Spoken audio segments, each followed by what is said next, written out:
મોજ મારે મોજ મારે મોજ મારે રે મોજ મારે મોજ મારે મોજ મારે રે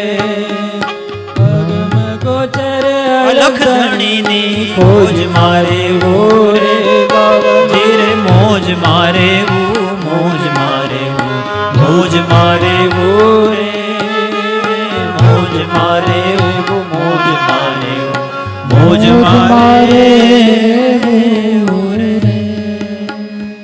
હું હાલે તો કે મોજ, હું હાલે તો કે હાકલા.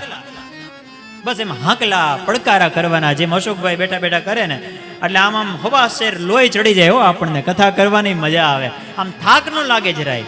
તો બસ શ્રોતા તે શ્રોતા વક્તા સમશીલા. શ્રોતા અને વક્તાની એક ભૂમિકા હોય. મોજ આવે ત્યારે સંગીતમાં જેમ હમણાં બધી ગોપીઓ રાસ લેતી હતી એમ રાસ લેવાનો, કાંઈ ચિંતા નથી. ભજીયા પણ મળી જશે, મિક્સ ભજીયા, મોહનથાળ પણ આવશે. એ મેનુ બધું તૈયાર છે. જેથી મને ખબર પડશે તે હું એડવાન્સમાં તમને કહી દઈશ, એટલે ચિંતા નહીં કરતા. પણ આનંદથી કથાનું શ્રવણ કરજો. કથાના જે વ્રત છે એનું પાલન કરવું જરૂરી છે. કથાના વ્રત કયા કયા? એક તો આપણે જ બનાવ્યું છે વ્રત, એ મોબાઈલ વ્રત.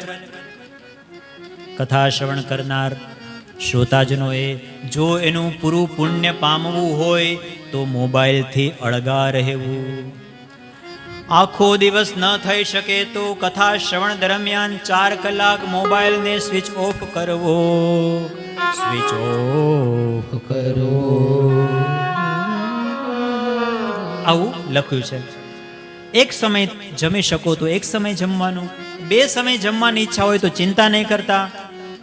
થઈ શકે તો સવારનો નાસ્તો ન કરવો, અને જો દવા લેવાની હોય ને ડોક્ટરે કીધું હોય તો નાસ્તો કરવો જ પડે. અને જો એમ વિચારતો હોય કે આ પછી કેદી મળશે તોય કરવો, ચિંતા ન કરવી, કરી લેવો નાસ્તો, પણ લિમિટમાં કરવો. આવું લખ્યું છે, આમાં લખ્યું છે, ખરેખર લખ્યું છે, ખોટું નથી કહેતો. અહીંથી જે કંઈ પણ બોલાય, ભોજનમ તો ફલાહારેણ વા ભાવ્યમ એક ભુક્તેન વા પુનઃ સુખ સાધ્યમ ભવેદ્યસ્તુ કર્તવ્યમ શ્રવણાય તત. સુખ સાધ્યમ ભવેદ્યસ્તુ કર્તવ્યમ શ્રવણાય તત.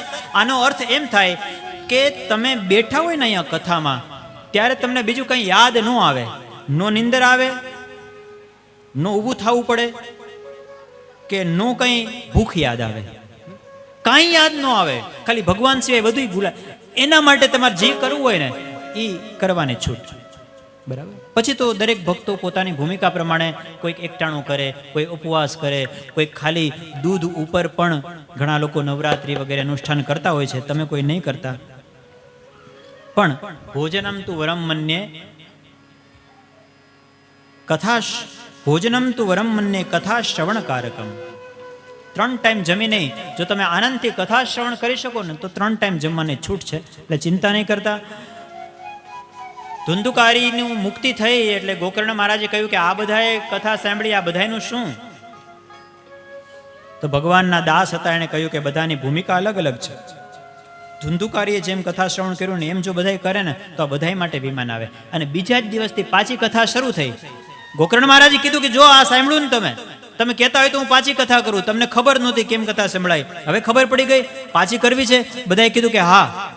બીજા દિવસથી બીજી કથા શરૂ થઈ. અને લખ્યું છે ભાગવતમાં કે ફરી પાછા 7 દિવસના અંતે જેટલા શ્રોતાઓ હતા ને બધા એ ભૂમિકામાં પહોંચી ગયા, અને જેટલા શ્રોતાઓ હતા એટલા વિમાન ઉતર્યા. જેવી રીતે ભગવાન અયોધ્યામાં રામ બધાને પોતાના સાકેત ધામમાં લઈ ગયા હતા ને, એવી જ રીતે ગોકર્ણ મહારાજની કથાના અંતે બધાને મુક્તિનું ધામ મળ્યું છે. આપણે પણ ભગવાનને પ્રાર્થના કરીએ કે કેકેવી પરિવાર આખે આખો વિમાન તૈયાર રાખજો. અંત સમય હો, અત્યારે નહીં, અત્યારે નહીં. કથાના અંતે નહીં, પણ છેલ્લે જેદી અંત સમય આવે, કેદી આવે તો ખબર. અમને કઈ ઉતાવળ નથી, એ ઠાકોરજીને કે કાંઈ ઉતાવળ નથી તમતાર. હજી તો વિકસિત ભારત 2037 ને 47, હા 47 તો જોવું છે, શતાબ્દી વર્ષ ઉજવવું છે. જેમ આપણે ભવ્ય રામ મંદિરનું નિર્માણ આપણી આંખોથી જોયું, એમ હજી આપણે 100 વર્ષ ભારતના થાય ને राम आएंगे आएंगे राम, राम आएंगे आएंगे राम हजी आ બધું જોવું છે। मेरी झोंपड़ी के भाग आज खुल जाएंगे राम आएंगे। हरे मेरी झोपड़ी के भाग आज खुल जाएंगे राम आएंगे। मेरी झोंपड़ी के भाग आज खुल जाएंगे राम आएंगे। ओ मेरी झोपड़ी के राग आज खुल जाएंगे राम आएंगे। हे राम आएंगे आएंगे राम आएंगे। हो राम आएंगे आएंगे राम आएंगे। श्री कृष्ण आएंगे आएंगे कृष्ण आएंगे। हो कृष्ण आएंगे आएंगे कृष्ण आएंगे। मेरे जन्म जन्म के पाप धुलेंगे राम आएंगे। मेरी झोपड़ी के भाग आज खुल जाएंगे राम आएंगे। ओ मेरी झोंपड़ी के भाग आज खुल जाएंगे राम आएंगे। हो मेरी झोपड़ी के भाग आज खुल जाएंगे राम आएंगे। राम आएंगे तो राम आएंगे तो अंगना सजाऊंगी। हो राम आएंगे तो अंगना सजाऊंगी। हो राम आएंगे तो अंगना सजाऊंगी। अरे दीप जला के दिवाली में मनाऊंगी। दीप जला के दिवाली में मनाऊंगी। हो मेरे जन्मों के सारे पाप मिट जाएंगे राम आएंगे। ओ मेरे जन्मों के सारे पाप मिट जाएंगे राम आएंगे। हो मेरी जिंदगी के सारे दुख मिट जाएंगे राम आएंगे। मेरी जिंदगी के सारे दुख मिट जाएंगे राम आएंगे। ओ राम झूलेंगे तो पल ना झूलाऊंगी। वैष्णव ना मनोरथ झूलेंगे तो पल ना झूलाऊंगी। मीठे मीठे में भजन तो सुनाऊंगी। मीठे मीठे भजन में सुनाऊंगी। मेरी जिंदगी के सारे दुख मिट जाएंगे राम आएंगे। मेरी जिंदगी के सारे दुख मिट जाएंगे राम आएंगे।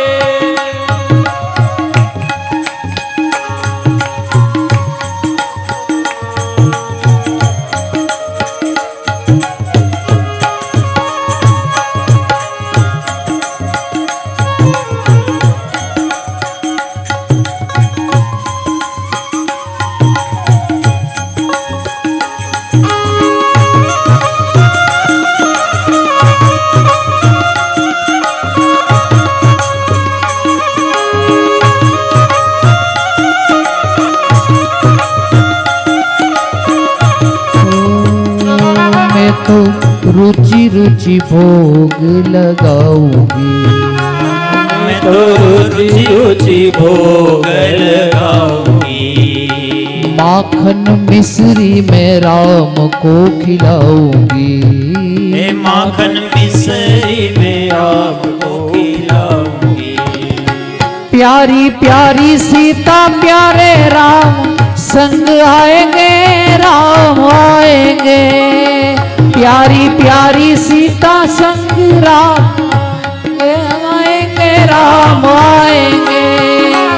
मेरी झोपड़ी के भाग आज खुल जाएंगे राम आएंगे। ओ मेरी झोपड़ी के भाग सारे खुल जाएंगे राम आएंगे। बजाओ ढोल स्वागत में, मेरे घर राम आए।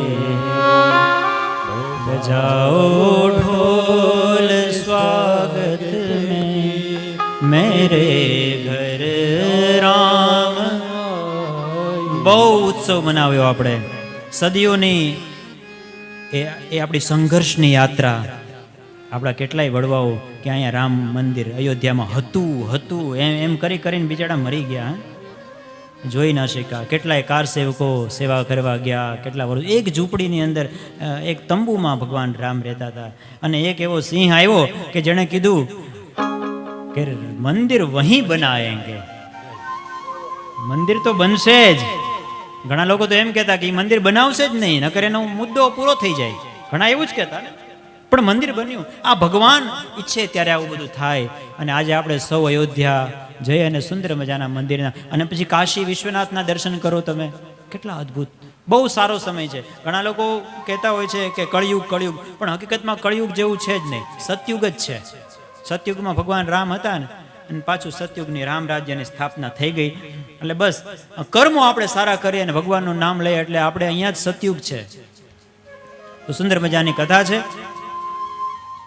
આપણે કાંઈ ઉતાવળ નથી ભગવાનને કહીએ કે હજી અમારે વિકસિત ભારતનું સપનું પૂરું કરવું છે, 2047 જોવું છે, ત્યારે ઉત્સવ મનાવશું. જેમ રામ મંદિરમાં ઘરે ઘરે દિવાળી ઓલી રંગોળી કરી હતી એમ ત્યાંય પાછી કરશું અમે, એટલે આરામથી. પણ જે સમયે હે ભગવાન અમારો જ્યારે અંત સમય હોય ને ત્યારે અમારા માટે વિમાન તૈયાર રાખજો. અમે એ ભાવથી કથા શ્રવણ કરીએ ને પછી પણ અમે હંમેશાને માટે તમારા શરણે ઠાકોરજીની હવેલીમાં જતા રહીએ, સત્સંગ કરીને જ્યારે સમય મળે ત્યારે કથાનું શ્રવણ કરતા રહીશું. સુંદર મજાની કથા છે. શ્રીમદ ભાગવતની કથામાં ખર્ચો કેટલો થાય એ પણ આમાં લખ્યું છે. વિવાહે યાદૃશમ વિત્તમ તાદૃશમ પરિકલ્પયત. લગ્નમાં છોકરાનું લગ્ન કરવાનો જેટલો ખર્ચો થાય ને એટલો, એમ લખ્યું છે. આંકડો નથી લખ્યો. હવે આંકડો લખ્યો હોત ને તો અત્યારે બહુ તકલીફ થઈ જાત, કારણ કે આ તો 5000 વર્ષ પહેલા તો અમુક પૈસામાં કથા કરવી એવું લખ્યું હતું. અમુક પૈસામાં, ત્યારે તો શું ચાલતું હશે? સોનાનો ભાવ રેવા દો, નથી વાત કરવી. હવે ઉદાહરણ તરીકે કોઈ કે એમ લખ્યું હોય આમાં કે 5000 રૂપિયાનું સોનું લઈ અને સત્કર્મ કરવું, તો અટાણ તમે 5000 રૂપિયા લઈને જાઓ તો શું આવે? એટલે સારું છે. આ વેદવ્યાસજી તો દૂરદ્રષ્ટા હતા, એને ખબર હતી, એટલા માટે લખ્યું વિવાહે યાદૃશમ વિત્તમ. વિવાહમાં જેટલો ખર્ચો થાય ને એટલો શ્રીમદ ભાગવત. વિવાહ તો એક દિવસના હોય, આ તો 7 દિવસનું છે, પણ છતાંય એવી રીતે. અને હવે તો બધા વૈદિક વિવાહ પણ કરે છે. જો ખર્ચો ન કરી શકો, હા ખર્ચો ન કરી શકે એમ હોય તો ટૂંકમાં પણ વિવાહ થાય, સમૂહ વિવાહ પણ થાય, સમૂહ લગ્ન.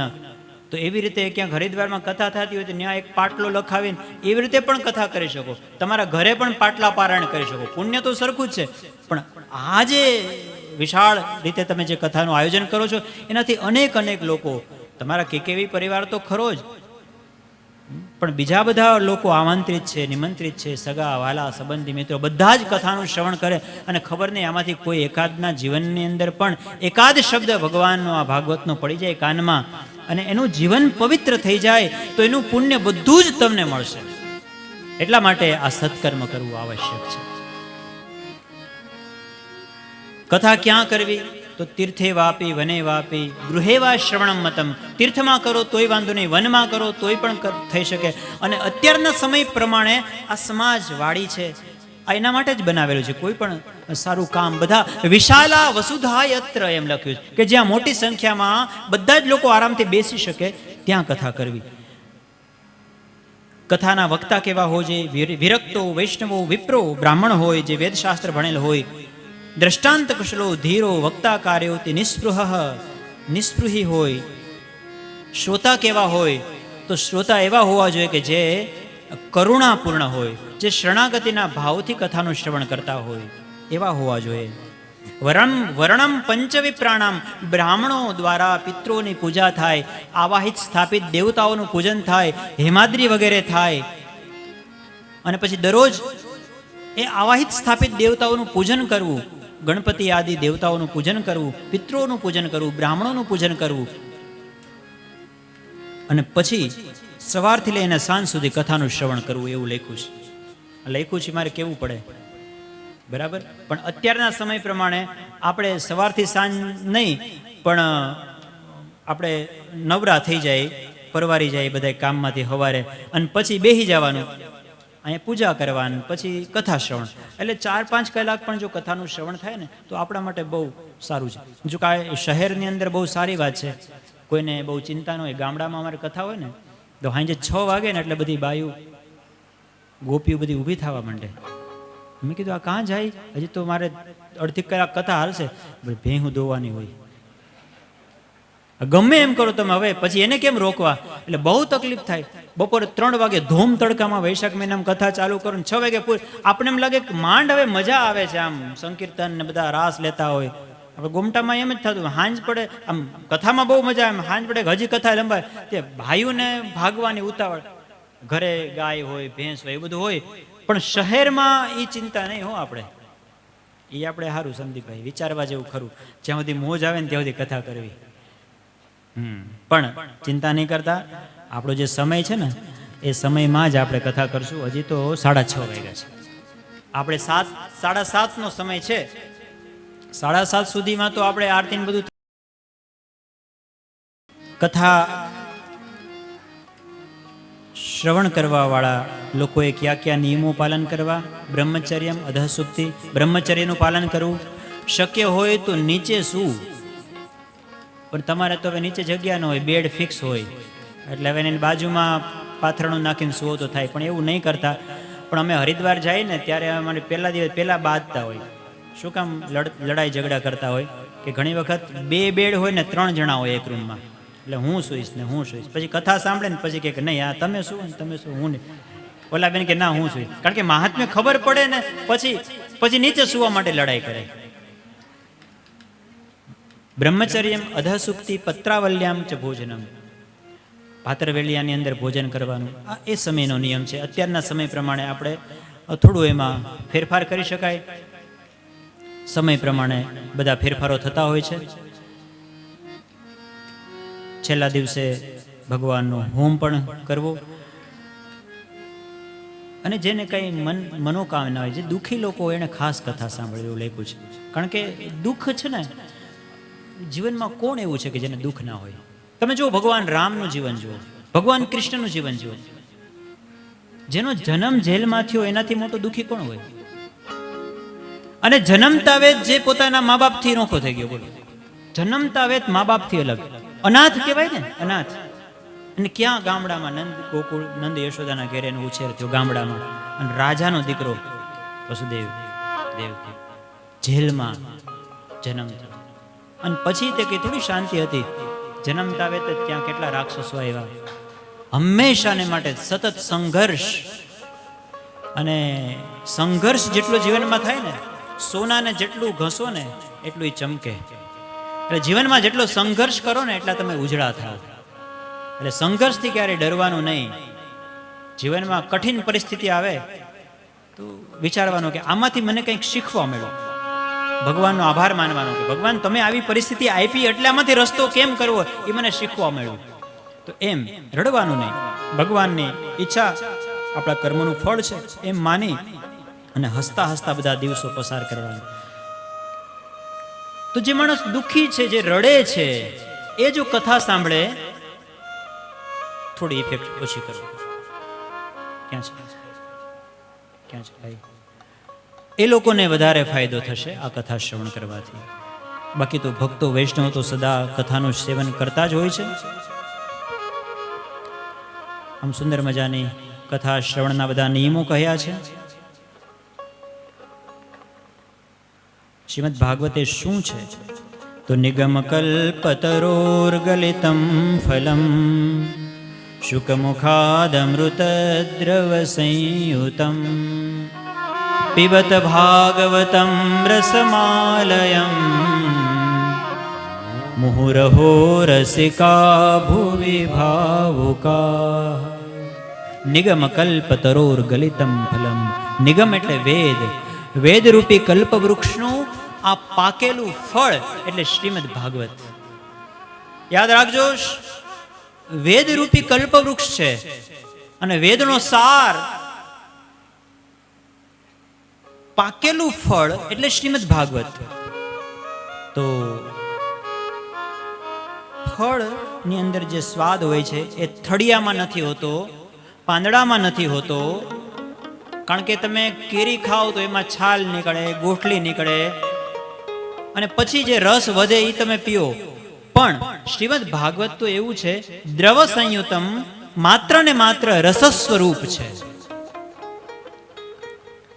તો પીબત ભાગવતમ રસમાલયમ આલયમ મુક્તિ પર્યંતમ ભુવિ ભાવુકાહા. હે પૃથ્વીની અંદર જન્મ પામેલા ભાવિક રસિક જનો, જ્યાં સુધી ભગવાને તમને જીવન આપ્યું છે ત્યાં સુધી તમે આ કથાનું શ્રવણ કરો. સુંદર મજાની કથા થઈ છે.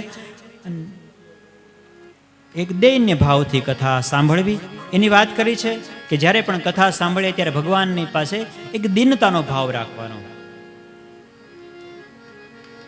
અસારે સંસારે વિચે વિસંગા કુલદેહ ક્ષણાર્ધમ ક્ષેમાર્થમ પિબત શુક ગાથા તુલસુધામ કિમર્થમ વ્યર્થમ ભો વ્રજત કુપથે કુત્સિત કથે પરીક્ષિત સાક્ષી શ્રવણગત મુક્ત્યુક્તિ કથને.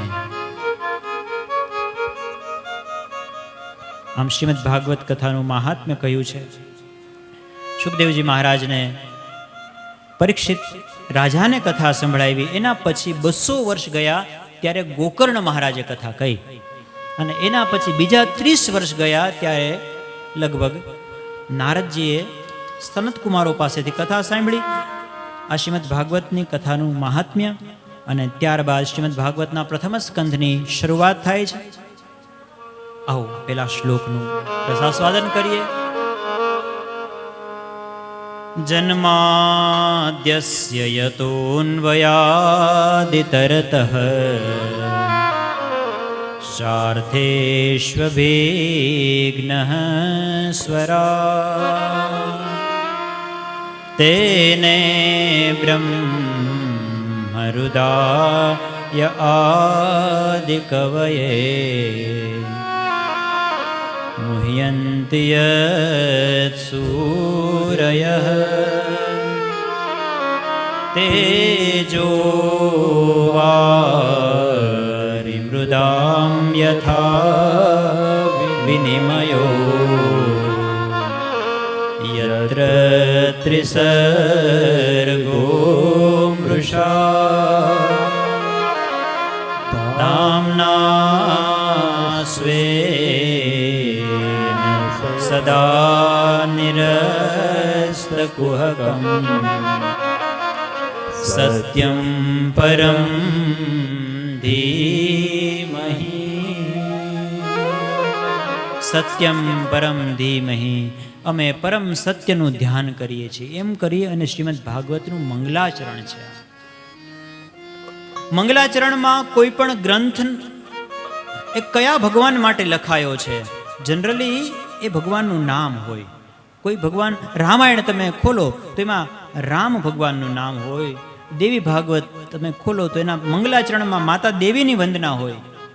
તો પ્રશ્ન થાય કે અહીંયા કૃષ્ણમ પરમ ધીમહિ એવું લખવું જોઈએ, પણ અહીંયા સત્યમ પરમ ધીમહિ આવું શા માટે લખ્યું છે? તેનો જવાબ સંતો કહે છે કે બહુ વિચારીને વેદવ્યાસજીએ સત્ય શબ્દનો પ્રયોગ કર્યો છે. એક તો ભગવાન છે એ સત્ય સ્વરૂપ છે. કદાચ કૃષ્ણમ લખ્યું હોત તો રામ ભગવાનના અનુયાયીઓ એમ માનત કે આ ગ્રંથ આપણો નથી, આ તો ભગવાન રામ કૃષ્ણ ભગવાનના અનુયાયીઓ માટે છે. શિવમ પરમ લખ્યું હોત તો શૈવ લોકો પોતાનો દાવો કરતે. શક્તિમ પરામ લખ્યું હોત તો શાક્ત લોકો છે કે આ ગ્રંથો અમારો, આ ગ્રંથો અમારો. કૃષ્ણમ પરમ લખ્યું હોત તો એમ કે આ તો માત્ર ને માત્ર ફલાણા સંપ્રદાયનો એનો જ. પણ નહીં, કોઈ એના ઉપર દાવો ન કરે. આ બધાનો છે, સમગ્ર માનવ જાત માટેનો આ ગ્રંથ છે. એટલા માટે લખ્યું સત્યમ પરમ ધીમે. કારણ કે કોઈ પણ દેવી દેવતાના સ્વરૂપ છે એ બધા સત્ય સ્વરૂપ છે. નામ ભલે અલગ અલગ હોય, નામ રૂપ જૂજવા અંતે તો હેમનું હેમ ભાસે. એને તમે નેકલેસ કયો, એને બ્રેસલેટ કયો કે એને શું શું નામ હોય એ ગમે કયો, પણ છે તો સોનું ને. એમ ભગવાનના નામ બધા અલગ છે, પણ ભગવાન તો એક જ છે, એ સત્ય સ્વરૂપ છે, એનો આ ગ્રંથ છે. એટલા માટે સત્યમ પરમ ધીમહિ જન્માદ્યસ્ય અતઃ, જેના કારણે જન્મ આદિ બધું છે. જેના કારણે એટલે કોના કારણે? તો જે પરબ્રહ્મ પરમાત્માને કારણે આ બધું છે. જન્માદ્યસ્ય અતઃ, બ્રહ્મસૂત્રનું આ બીજું સૂત્ર છે. બ્રહ્મસૂત્રનું પેલું સૂત્ર અથવા તો બ્રહ્મ જિજ્ઞાસા, બીજું જન્માદ્યસ્ય અતઃ, ત્રીજું શાસ્ત્ર યોનિત્વાત. એવી રીતે બ્રહ્મસૂત્ર આખું વેદવ્યાસજીએ લખેલું છે અને એનું જ આ બીજું સૂત્ર, એના શ્રીમદ ભાગવતની શરૂઆત થઈ. એટલે આ પરબ્રહ્મ સુધી પહોંચાડવાનો રસ્તો છે. તેને બ્રહ્મ હૃદય આદિ કવયે, જે જ્ઞાન પરબ્રહ્મ પરમાત્માએ સર્વપ્રથમ બ્રહ્માજીને આપેલું. મુહ્યંતિ યત સૂરય, મોટા મોટા વિદ્વાનો પણ એમ કહેવાય છે કે વિદ્યાવતામ ભાગવતે પરીક્ષા, મોટા મોટા જ્ઞાનીઓ હોય એની પણ ભાગવતની અંદર પરીક્ષા થાય. આવો આ ગહન ગ્રંથ છે.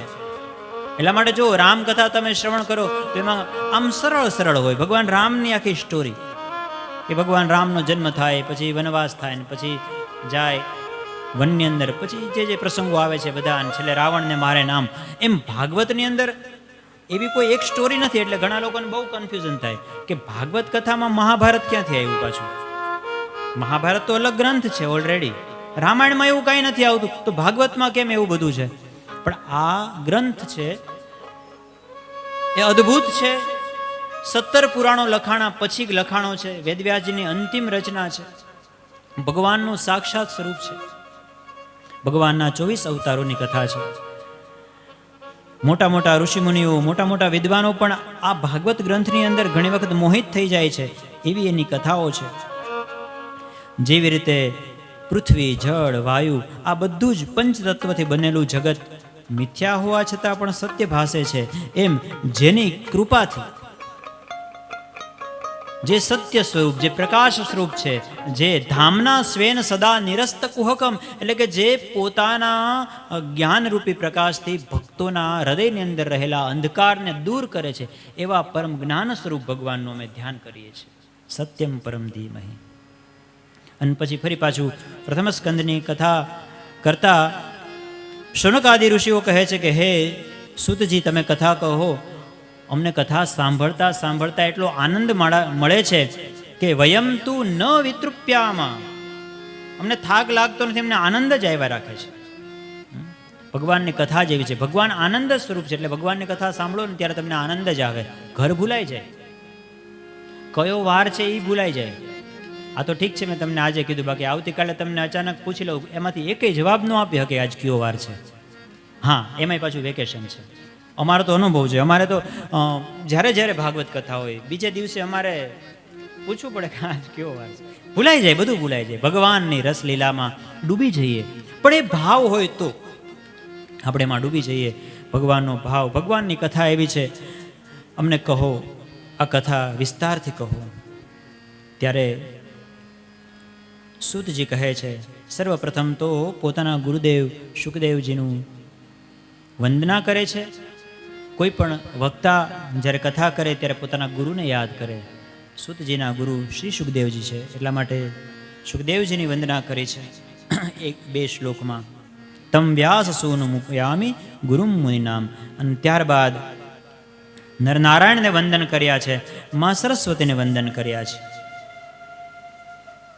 મા શારદા, કે જેની કૃપાથી જ આપણે બોલી શકીએ છીએ. માં સરસ્વતીની કૃપા ન હોય તો કોઈ બોલી ન શકે. અને શ્રીમદ ભાગવતની રચના પણ સરસ્વતી નદીના કિનારે થઈ છે. તમે બદ્રિકાશ્રમની અંદર જો જાઓ બદ્રીનાથ ધામમાં, તો ત્યાંથી બિલકુલ આમ વોકિંગ ડિસ્ટન્સ 1 જ કિલોમીટર માના ગામ છે. ત્યાં વેદવ્યાસજીનો આશ્રમ છે. એ આશ્રમનું નામ શમ્યાપ્રાશ. ત્યાં જ વેદવ્યાસજીની ગુફા પણ છે, વ્યાસ ગુફા. એ ગુફાની અંદર રહી અને શમ્યાપ્રાશ આશ્રમમાં રહી અને વેદવ્યાસજીએ આ શ્રીમદ ભાગવત લખેલું છે. ત્યાં જ નદી છે, સરસ્વતી નદીનો પ્રવાહ થોડોક જ છે, પછી પાતાળ લોકની અંદર જતી રહી છે, પછી લુપ્ત થઈ ગઈ. પહેલાં તો એ નદી ત્યાં સુધી ત્રિવેણી સંગમ સુધી હતી સરસ્વતી નદી, પણ અત્યારે ત્યાં આપણે દર્શન કરવા માટે જવું પડે. તો એ માં સરસ્વતીની વંદના છે. ત્યાં માં શારદાનું મંદિર પણ છે. આવો આપણે બધા પણ માં શારદાની વંદના કરીએ. મૂકં કરોતિ વાચાલમ પંગુમ લંઘયતે ગિરિમ યત્કૃપાતમહં વંદે પરમાનંદવાદ માધવમ. હું કરું વિનંતી મા આપની. હું કરું સરસ્વતી માતાને યાદ કરો. વિનંતી માયાપને. હું કરું વિનંતી મા આપની. હું કરું વિનંતી માયાપને. કે સુધારજો મારી મતી હે સરસ્વતી, હે સરસ્વતી, હે ભગવતી, હે સરસ્વતી, હે ભગવતી.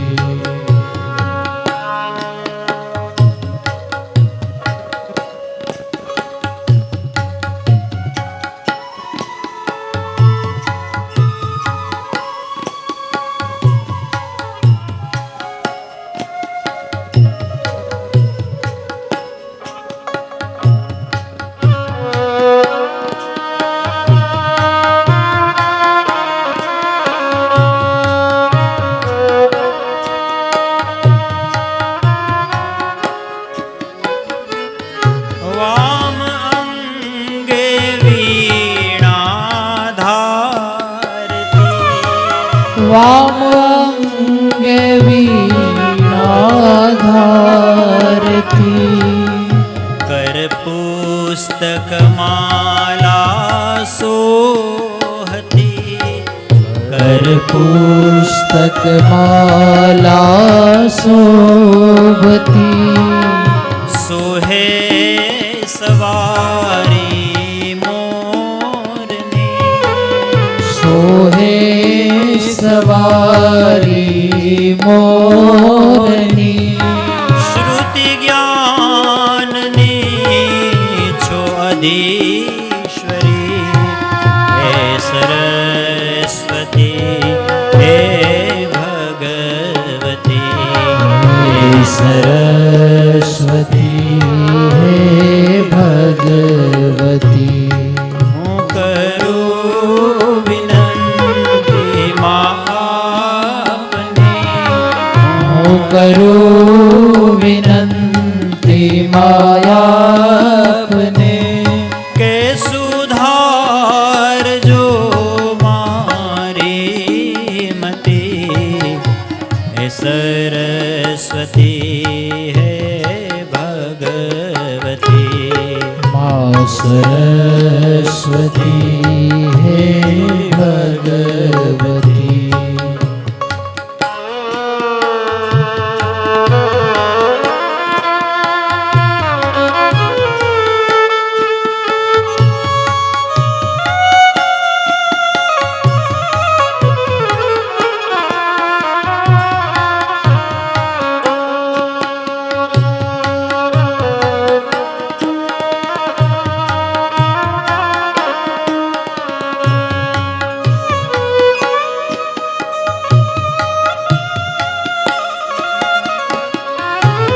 ઘટ ઘટ માતારો વાસ છે. ઘટ ઘટ માતારો વાસ છે. તુજ દ્રષ્ટિથી અંજવાસ છે. તુજ દ્રષ્ટિથી અંજવાસ છે. તમ દ્રષ્ટિથી અંજવાસ છે. દ્રષ્ટિથી અંજવાસ છે. કરુણામયી ભવતારિણી. કરુણામયી ભવતારિણી. મુજ તમ તિમિર નિવારિણી. હે સરસ્વતી, હે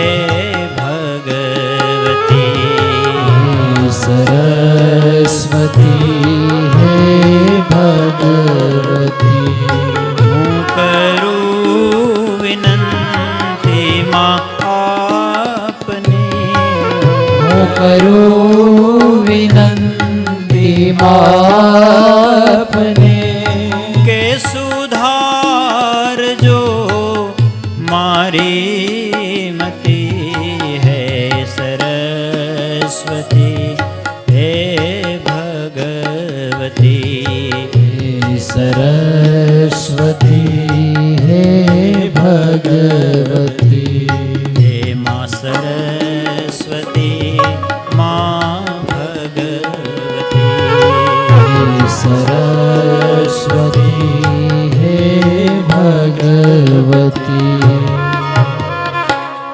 યા કુંદેન્દુ તુષારહાર ધવલા યા શુભ્રવસ્ત્રાવૃતા યા વીણાવરદંડમંડિતકરા યા શ્વેતપદ્મા યા બ્રહ્માચ્યુતશંકરપ્રભૃતિભિર્દેવે સદા વંદિતા સા માં પાતુ સરસ્વતી ભગવતી નિઃશેષજા.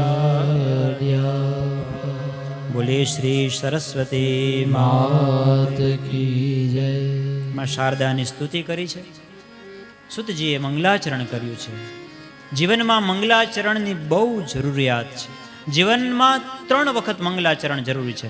જીવનની 3 અવસ્થાઓ છે, એક બાલ્યાવસ્થા, એક યુવાવસ્થા અને એક વૃદ્ધાવસ્થા. ભાગવતમાં પણ 3 વખત મંગલાચરણ આવે છે. ગ્રંથારંભે, ગ્રંથ મધ્યે, ગ્રંથ અંતે ચ મંગલાદીની શાસ્ત્રાણી પ્રથંતે મંગલાદીની મંગલ મધ્યાની મંગલાંતાની. 3 વખત મંગલાચરણ જરૂરી છે. જેનું બાલ્યાવસ્થામાં મંગલાચરણ હોય ને, મંગલ આચરણ, જેનું સારું આચરણ હોય, બાલ્યાવસ્થામાં જેને સારા સંસ્કાર મળ્યા હોય ને, એને યુવાની સારી થાય, સારી રહે. એ ગમે એટલી સંપત્તિ કમાય ને તો એ ખોટા રસ્તે ક્યારેય ના જાય, ખોટા ડગલું ન મૂકે ખોટા રસ્તે. અને જેની યુવાની સારી ગઈ એની વૃદ્ધાવસ્થા પણ સારી જશે. ભલે એ ગમે એ પરિસ્થિતિમાં હશે, સુખમાં હશે કે દુઃખમાં હશે, પણ એ હરિનામ સંકીર્તન, મનમાં ભગવાનના જપ, એક જ મનોરથ હોય કે ઠાકોરજી મારા, એના દર્શન થાય. મને દર્શન થાય તો સારી વાત છે, દર્શન ન થાય તો ભગવાનનું નામ એ તો છે જ, એ તો સુલભ છે. અને જો ભગવાન કૃપા કરે તો હવેલી ક્યાં દૂર છે, તો હવેલીએ જઈને ભગવાનના સ્વરૂપનું દર્શન કરવાનું. અને જો ભગવાન વધારે કૃપા કરે તો ક્યાંક શ્રીનાથજી જઈને દર્શન કરી આવવાના. ધામ, ભગવાનનું ધામ, ભગવાનનું નામ, ભગવાનનું રૂપ, ભગવાનનું ધામ. અને જો સૌભાગ્ય મળે તો ભગવાનની લીલાઓનું ગુણગાન કરવાનું. એટલે નામ, રૂપ, ધામ અને લીલા, વૈષ્ણવ આ 4ની અંદર જ રચ્યા પચ્યા રહે છે. અને જીવનનું એ જ સાર્થક્ય છે કે ભગવાન આપણને આવી કૃપા કરે અને આપણને આવો અવસર મળતો રહે. ભગવાન પ્રત્યે અહેતુકી પ્રીતિ થાય ને તો એના જેવું એકેય નહીં.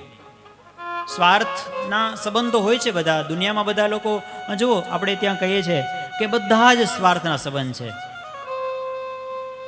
મા દીકરાનો સંબંધ આમ તો નિસ્વાર્થ પ્રેમ છે, પણ છતાંય આપણે એમ કહીએ છીએ કે કાંઈક માતા પિતાને એમ કે આ મારી સેવા કરશે ને મોટા થઈને. જો હવે તો લોકો એ આશા નથી રાખતા, સમજી ગયા છે બધા.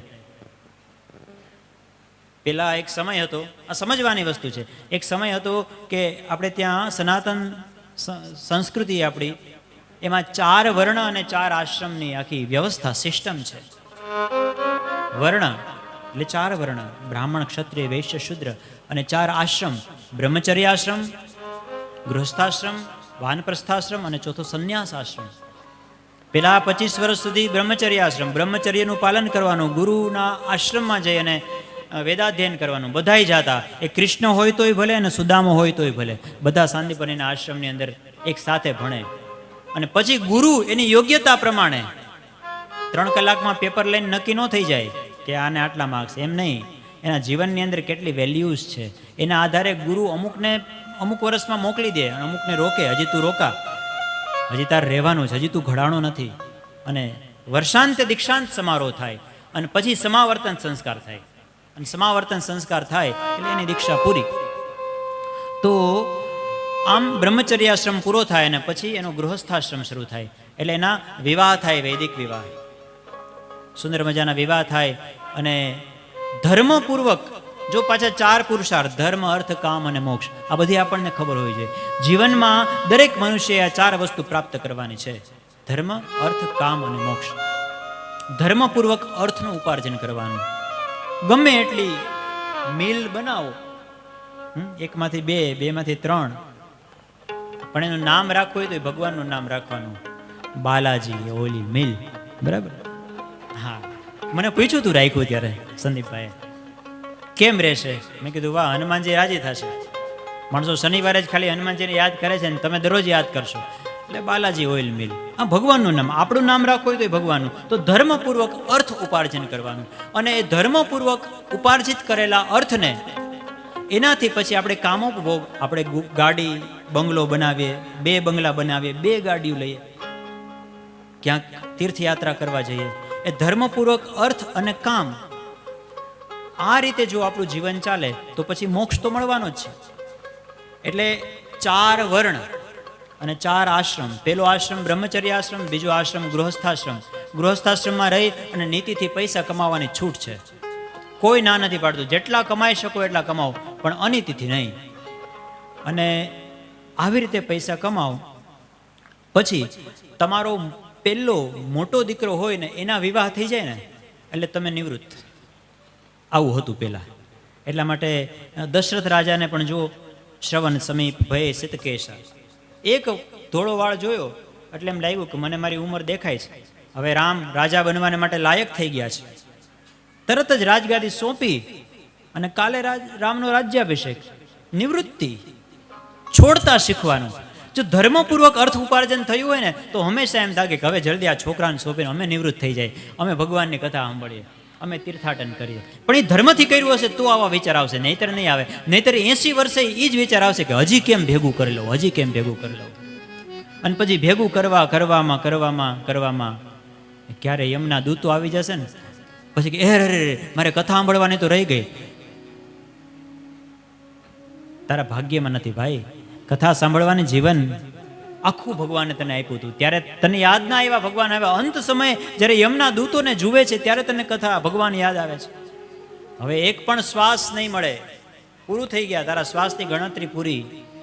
એટલા માટે જ્યારે જે સમયે જે કરવાનું હોય એ કરી લેવું જોઈએ. વિચાર્યું નહીં લઘુ વયમાં પછી વિદ્યા ભણ્યાથી શું, સુકાયા મૂળ સૃષ્ટિના પછી વૃષ્ટિ થયાથી શું, મળી દુનિયામાં બદનામી પછી નાસી ગયાથી શું, ગજબ હાથે ગુજારીને પછી કાશી ગયાથી શું. જ્યારે જે સમય હોય ત્યારે એ કરી લેવાય, જ્યારે જે કરવાનું હોય ત્યારે એ કરી લેવાય. જ્યારે પૈસા કમાવાના હોય ત્યારે કમાવી લેવાના. પછી છોકરાઓને કહેવાના કે હવે તમે કમાવો, પણ તમે પણ આવી રીતે કમાવજો ધર્મપૂર્વક. અને પછી દીકરાઓને બધું સોંપી અને પછી વાનપ્રસ્થાશ્રમ. જે ગુરુના આશ્રમમાં ભણવા ગયા હતા એ જ ગુરુના આશ્રમમાં એક અલગ વિભાગ હોય, ને બધા વાનપ્રસ્થીઓ રહેતા હોય, પતિ પત્ની બંને ત્યાં જતા હોય. અને ત્યાં એક કુટિયા હોય. પછી રસોઈની ચિંતા નહીં, કોઈ પણ એક સેવા કરવાની આશ્રમની, ભોજનાલયમાં જમી લેવાનું અને પાછું ભગવાનનું સંકીર્તન કરવાનું. પછી કોકના છોકરાના લગ્ન હોય તો ત્યાં આપણે નહીં જવાનું, એ છોકરાઓ જશે, એના વ્યવહાર એ કરશે. બધી જ ચિંતાઓથી મુક્ત અને વાનપ્રસ્થ. આવું 25 વર્ષ સુધી લગભગ જીવન જીવે. અને પછી ગુરુને એમ લાગે કે હા હવે આ યોગ્ય છે, ત્યારે એને સંન્યાસની દીક્ષા આપે, ત્યારે સંન્યાસી બને. સીધા ભગવા કપડાં પહેરીને સંન્યાસી બને તો શું થાય એ આપણે કળિયુગમાં જોઈએ છીએ અત્યારે. ધીમે ધીમે જેને બધું જ ભોગવી લીધું છે, જેની બધી આસક્તિઓ આપ મેળાએ છૂટી છે, એ પછી સંન્યાસી બનવાને લાયક બને છે. ને ત્યારે એને સંન્યાસની દીક્ષા. અને સંન્યાસી કોઈ બની જાય એટલે પછી એને શિખા અને સૂત્રનો પણ ત્યાગ. એને પછી કોઈ જ પોતાના કર્મો પણ કરવાના નથી. માત્ર એમ કહેવાય છે કે એક રાત એક જગ્યાએ, બીજે દિવસે બીજી રાત બીજી જગ્યાએ. એને કોઈ સ્થળ પ્રત્યે પણ આસક્તિ ન થાય કે ભાઈ અહીંયા તો સારો ઓટલો છે, અહીંયા તો સારું ઝાડવું છે, તો અહીંયા રહેવાની મજા આવી, અહીંયા બાજુમાં નદી છે, તો ત્યાં એ સ્થળ પ્રત્યે આસક્તિ પણ ન થાય. એટલા માટે સંન્યાસી એક રાત્રિ એક જગ્યાએ આવી રીતે વિચરણ કરે. અને માત્ર આ જે કંઈ પણ દેખાય છે ભગવાનનું જ સ્વરૂપ છે, આવા ભાવથી એ લોકો વિચરણ કરતા હોય છે. તો અનાસક્ત ભાવે ભગવાનની ભક્તિ જો આપણે કરી શકીએ તો એ સારું છે. દુનિયામાં સંબંધો બધા છે, સ્વાર્થના સંબંધો હોય છે.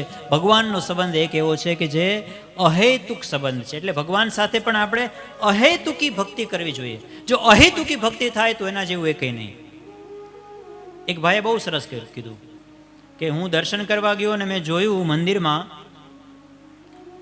કે 12 પગથિયા પાસે ભિખારીઓની લાઈન હતી. બોલે કેટલા હતા? બોલે 10-15 ભિખારીઓની લાઈન હતી.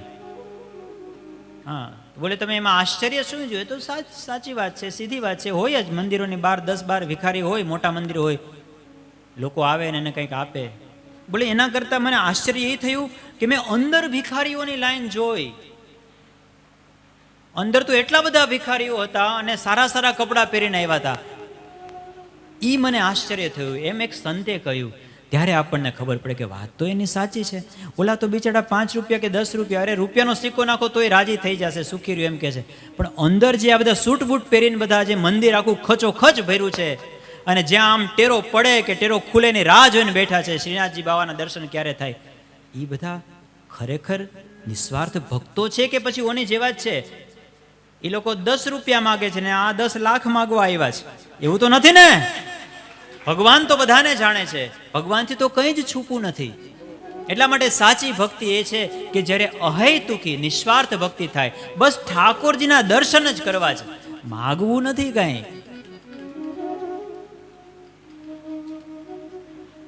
દિલ કા જો હાલ હૈ उनको मालूम है, दिल का जो हाल है उनको मालूम है, फिर मेरे लब हिलाने से क्या फायदा, फिर मेरे लब हिलाने से क्या फायदा, जो हाल है उनको मालूम है, दिल का जो हाल है उनको मालूम है, फिर मेरे लब हिलाने से क्या फायदा. હું હોઠ હલાવું કે ના હલાવું શું ફરક, એને ખબર જ છે.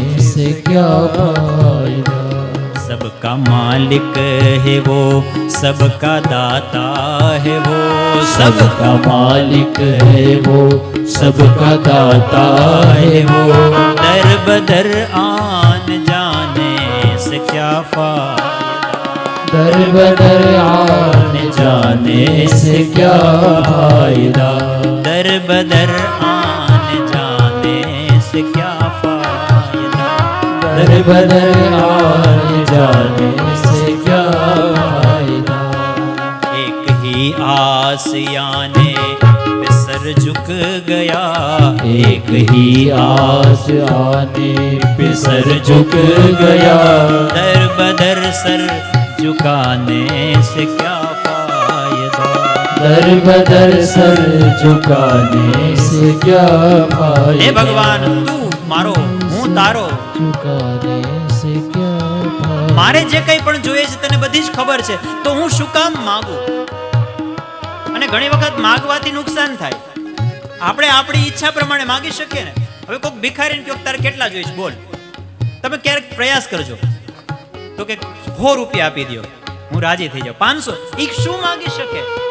આપણે શું માગી શકીએ ભગવાન પાસે?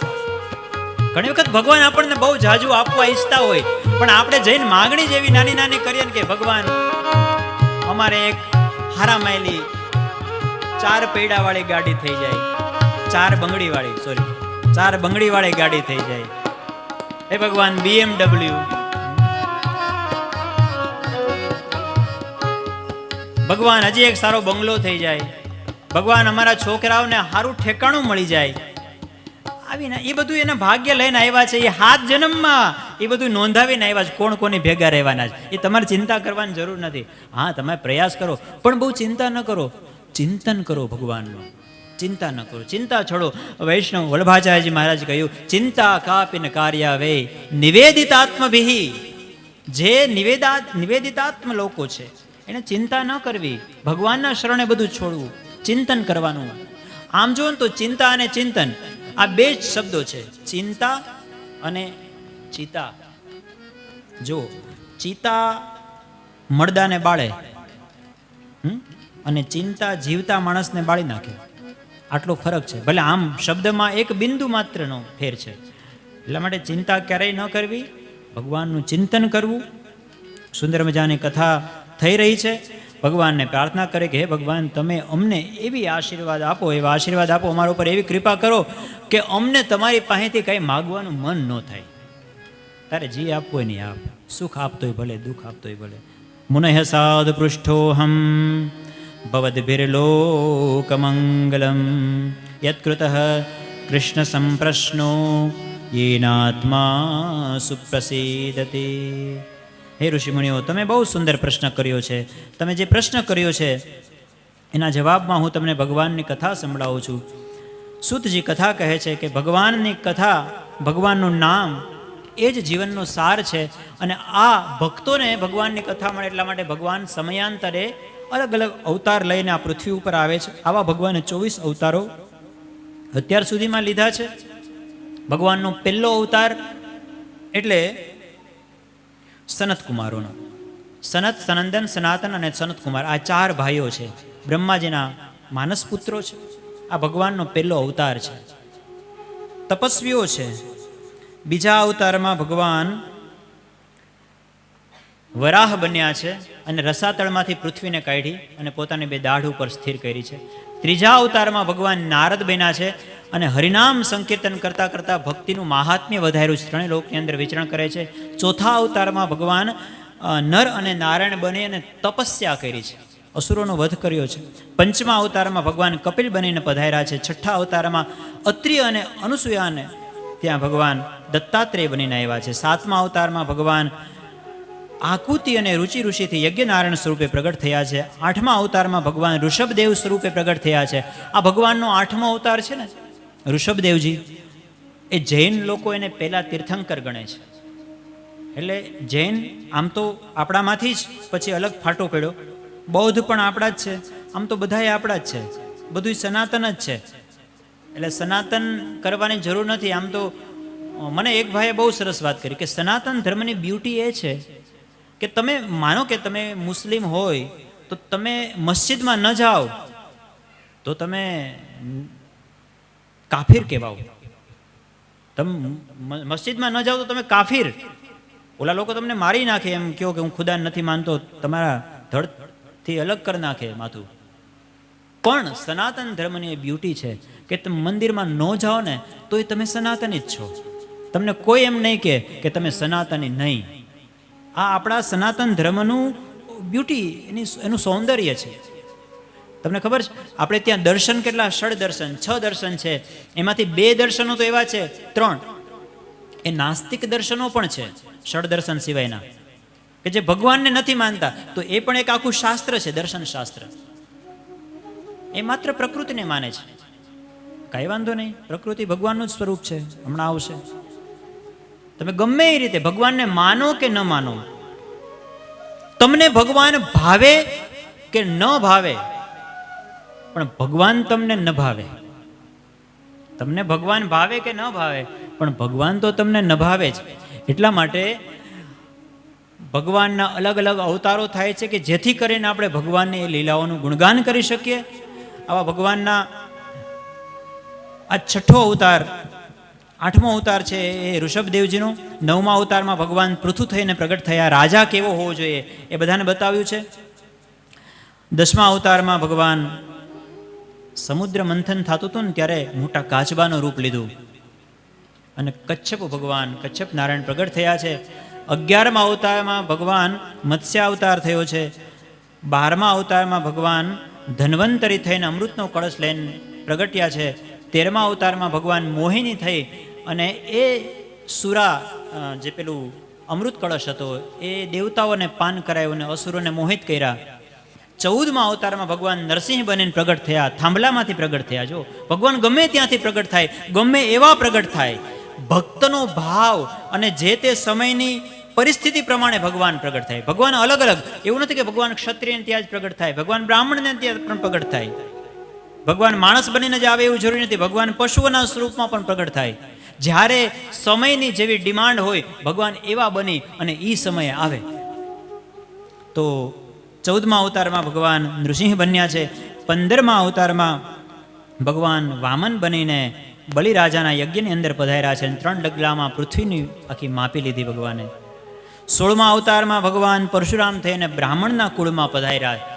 એમ લાગ્યું કે હવે બહુ ક્ષત્રિયો દુષ્ટ થયા છે, સહસ્ત્રાર્જુન જેવા ભયંકર રાક્ષસ જેવા રાજવીઓ થઈ ગયા. ત્યારે ભગવાન પરશુરામે 21 વખત આખી પૃથ્વીને નક્ષત્રી કરી અને પૃથ્વીને જીતી જીતીને બ્રાહ્મણોને દાનમાં દઈ દીધી.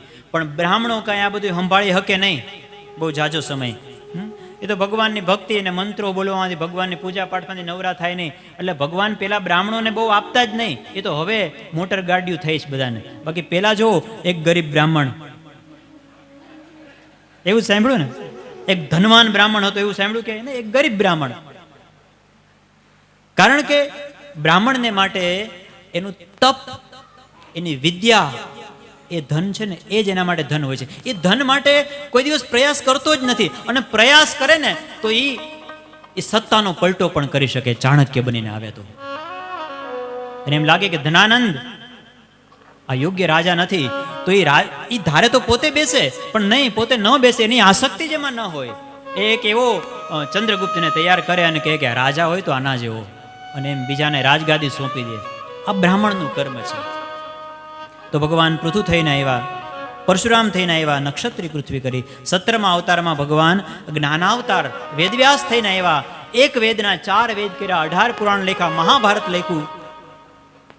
ત્યારબાદ 19મા અવતારમાં ભગવાન સૂર્યવંશમાં મર્યાદા પુરુષોત્તમ થઈને આવ્યા. પછી 19મો અને 20મો અવતાર ભગવાનનો ચંદ્રવંશની અંદર બલરામજી અને ભગવાન શ્રી કૃષ્ણ સ્વરૂપે પ્રગટ થયા. 21મા અવતારમાં ભગવાન બુદ્ધનો જન્મ થયો અને 22મો અવતાર ભગવાનનો કલ્કીનો થશે. અને પછી ભગવાનના બીજા 2 અવતાર, એમાં વિદ્વાનો મતાંતર, અલગ વિદ્વાનો બધા અલગ અલગ અવતાર. ભગવાનની આ અવતારોની ગણના થાય ત્યારે ઘણા લોકો કે તો પછી ધ્રુવજીને મધુવનની અંદર ભગવાને જે દર્શન આપ્યા હતા એ હરિ અવતારને નહીં ગણવાનું. જો એ હરિ અવતાર ગણો તો ગજેન્દ્રને ભગવાને દર્શન આપ્યા તો એ અવતાર પણ ગણવાનો. હા, એમ ગણીએ તો ભગવાનનો હયગ્રીવ અવતાર પણ પુરાણોમાં કથા આવે. તો હયગ્રીવ અવતારની કથા તો 25 થઈ જાય. પણ અહીંયા જે વાત છે તો ભગવાનના બીજા 2 અવતાર, એક ભગવાનનો સ્થૂળ અવતાર અને એક ભગવાનનો સૂક્ષ્મ અવતાર. સ્થૂળ અવતાર એટલે આ જે કાંઈ પણ દેખાય છે ને, આ બધું જ ભગવાનનું સ્વરૂપ છે. જે કાંઈ પણ નદી છે એ ભગવાનની નાળીઓ છે, આ વૃક્ષો છે એ ભગવાનના રૂવાડા છે, આ પર્વતો ભગવાનના રૂવાડા છે. એટલા માટે જ તો વૈષ્ણવો સવારમાં ઉઠીને પૃથ્વી માતાને પણ પૃથ્વી સમુદ્ર વસને દેવી પર્વતસ્તન મંડલે વિષ્ણુપત્ની નમસ્તુભ્યમ પાદસ્પર્શમ ક્ષમસ્વ મે. આ પૃથ્વી એ ભગવાન વિષ્ણુની પત્ની છે. એમ ભગવાન જે કંઈ પણ દેખાય છે, અખિલ બ્રહ્માંડમાં જે કંઈ પણ દેખાય છે, આ બધું જ ભગવાનનું સ્વરૂપ છે. આ ભગવાનનું 23મો અવતાર અને ભગવાનનો 24મો અવતાર એટલે આપણી અંદર, આપણા હૃદયમાં, અણુ અણુમાં ભગવાન જે વ્યાપ્ત છે એ પણ ભગવાનનો અવતાર છે. હરિવ્યાપક સર્વત્ર સમાના, પ્રેમ તે પ્રગટ હોય મેં જાના. ઘટ ઘટ મેરો સાઈયા, ખાલી ઘટ નહીં કોઈ, બલિહારી વા ઘટ કી, जिस घट पर घट હોય. ઘટ ઘટ મેરો સાઈયા, દરેકે દરેક ઘટની અંદર ભગવાન બિરાજે છે. એટલા માટે જ તો વૈષ્ણવો ગાય છે ને ભૂપાલી રાગમાં કે મારા ઘટમાં બિરાજતા શ્રીનાથજી, યમુનાજી મહાપ્રભુજી. મારા ઘટમાં બિરાજતા શ્રીનાથજી, યમુનાજી મહાપ્રભુજી. હે મારા ઘટમાં બિરાજતા શ્રીનાથજી, યમુનાજી મહાપ્રભુજી.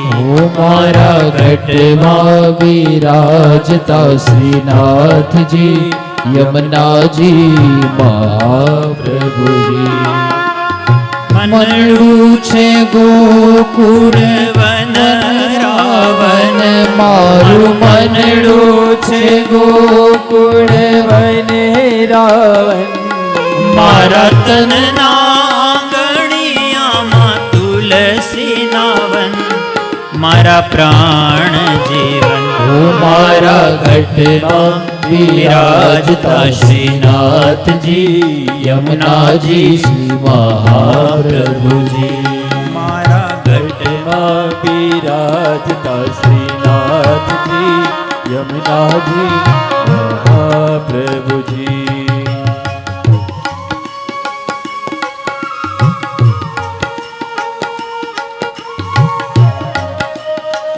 ભગવાનને ક્યાંય ગોતવા જવાની જરૂર નથી, ભગવાન આપણા હૃદયમાં જ છે.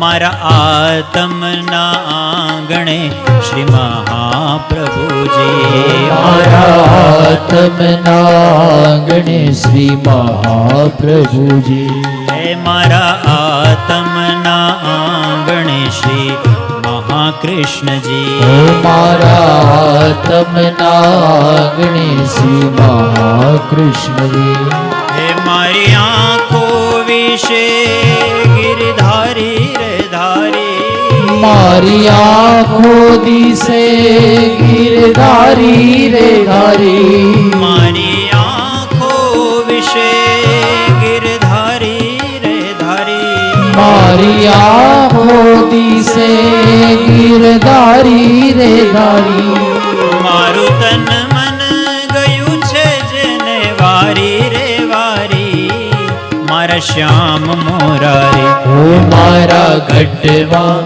વિરાજતા શ્રીનાથજી યમુનાજી શ્રી મહાપ્રભુજી મારા ઘટમાં બિરાજતા શ્રીનાથજી યમુનાજી શ્રી મહાપ્રભુ શ્રી રાધે શ્રી રાધે. તાળીઓ પાડતા પાડતા, તાળી પાડવાનો ફાયદો ભૂલતા નહીં.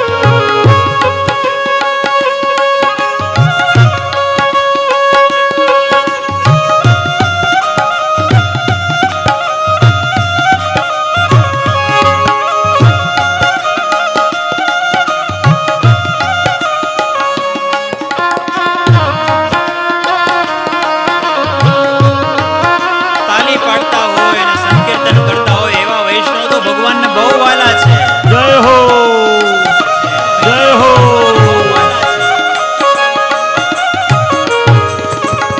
કેવા વાલા? મારા પ્રાણ થકી મને વૈષ્ણવ વાલા ઓ મારા પ્રાણ થકી મને વૈષ્ણવ વાલા નિત કરતા શ્રીનાથજીને કાલા રે વાલા નિત્ય કરતા શ્રીનાથજીને કાલા રે વાલા નિત્ય કરતા શ્રીનાથજીને કાલા રે વાલા નિત્ય કરતા શ્રીનાથજીને કાલા રે વાલા મેં તો વલ્લભ પ્રભુજીના કીધા છે દર્શન મારું મોહી લીધું મન ઓ મારા ઘટમાં બિરાજતા શ્રીનાથજી યમુનાજી મહાપ્રભુજી મારા ઘટમાં બિરાજતા શ્રીનાથજી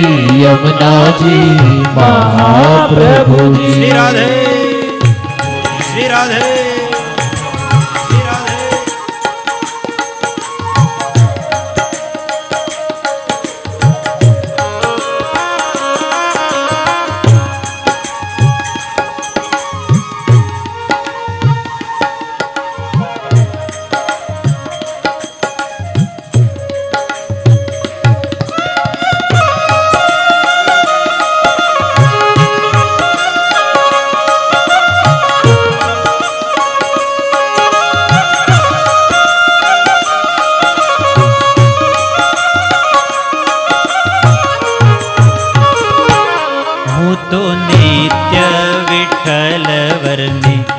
સેવા રે કરું. હે હું તો નિત્ય વિઠ્ઠલ વરની સેવા રે કરું.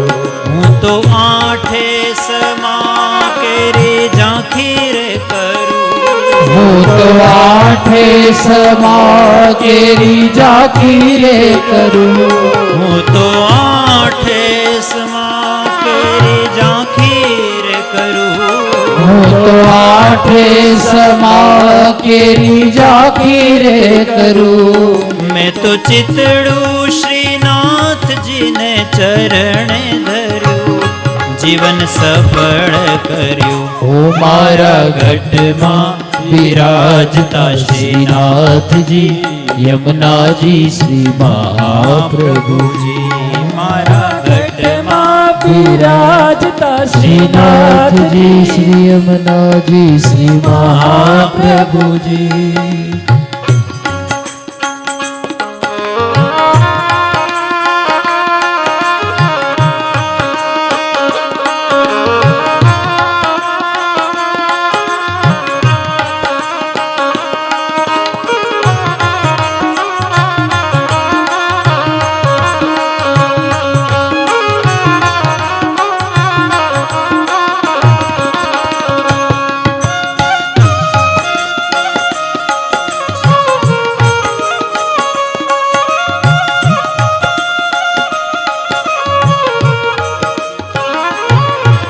તો પુષ્ટિ માર્ગ કેરો સંગ રે સાધુ. મેં તો પુષ્ટિ માર્ગ કેરો સંગ રે સાધ્યો.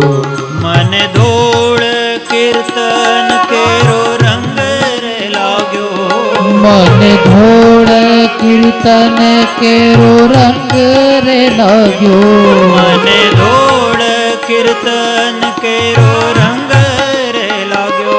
મને ધોળ કીર્તન કેરો રંગ રે લાગ્યો. મેં તો લાલાની લાલી કેરો હાથ માંગ્યો. હિરલો હાથ રે લાગ્યો. હો મારા ઘટમાં બિરાજતા શ્રીનાથજી યમુનાજી મહાપ્રભુજી. હો મારા ઘટમાં બિરાજતા શ્રીનાથજી યમુનાજી મહાપ્રભુજી. હે આવો જીવનમાં લાવો ફરી કદી ના મળે. આવો જીવનમાં લાવો ફરી કદી ના મળે. વારે વારે માનવ દેહ કદી ના મળે.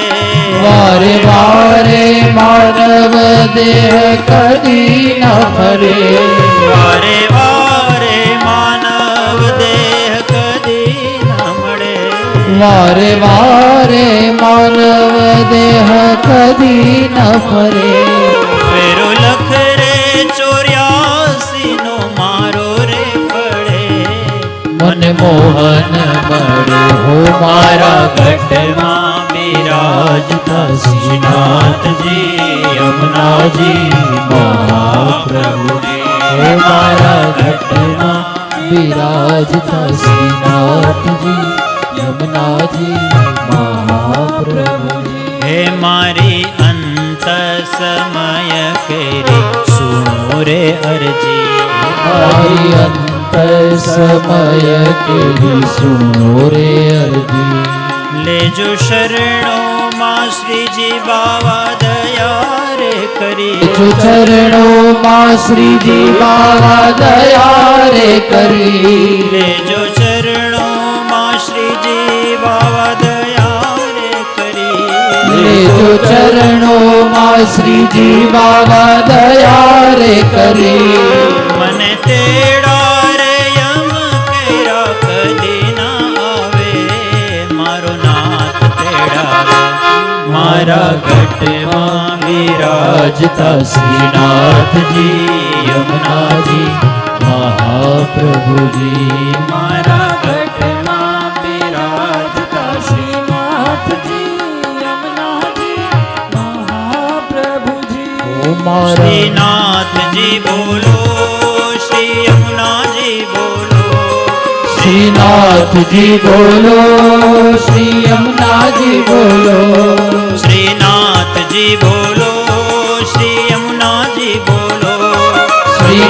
શ્રીનાથજી બોલો, શ્રી યમુનાજી બોલો, શ્રીનાથજી બોલો, શ્રી યમુનાજી બોલો, શ્રીનાથજી બોલો, શ્રી યમુનાજી બોલો, શ્રીનાથજી બોલો, શ્રી યમુનાજી બોલો, શ્રીનાથજી બોલો, શ્રી યમુનાજી બોલો, શ્રીનાથજી બોલો, શ્રી યમુનાજી બોલો, શ્રીનાથજી બોલો, શ્રી યમુનાજી બોલો, શ્રીનાથજી બોલો, શ્રી યમુનાજી બોલો, શ્રીનાથજી બોલો, શ્રી યમુનાજી બોલો, શ્રીનાથજી બોલો, શ્રી યમુનાજી બોલો, શ્રીનાથજી બોલો, શ્રી યમુનાજી બોલો, શ્રીનાથજી બોલો,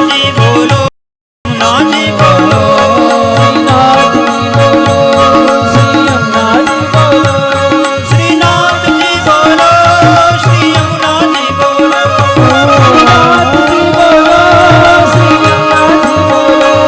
શ્રીનાથજી બોલો, શ્રી યમુનાજી શ્રીનાથજી બોલો, શ્રી યમુનાજી બોલો, શ્રીનાથજી બોલો, શ્રી યમુનાજી બોલો, શ્રીનાથજી બોલો, શ્રીનાથજી બોલો, શ્રી યમુનાજી બોલો, શ્રીનાથજી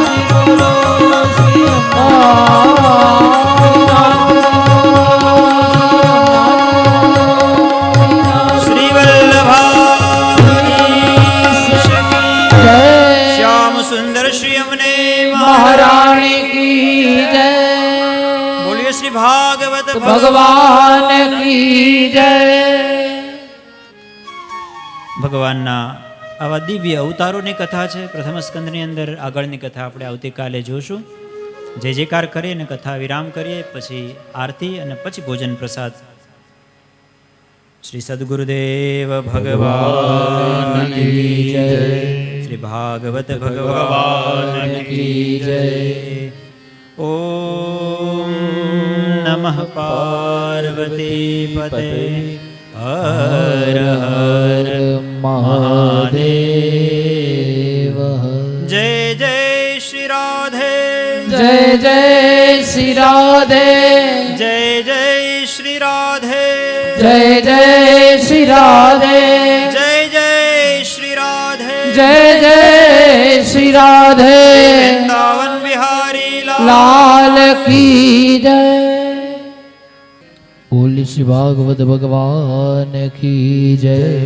આરતી શ્રીમદ ભાગવત જી કી, आरती श्रीमद भागवत जी की।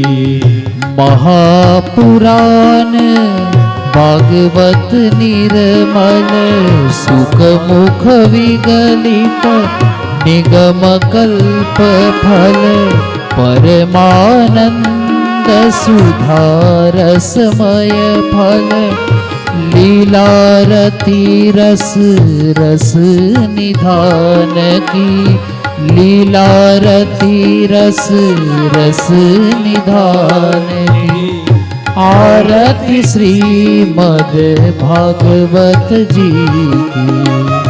आरती श्रीमद भागवत जी की।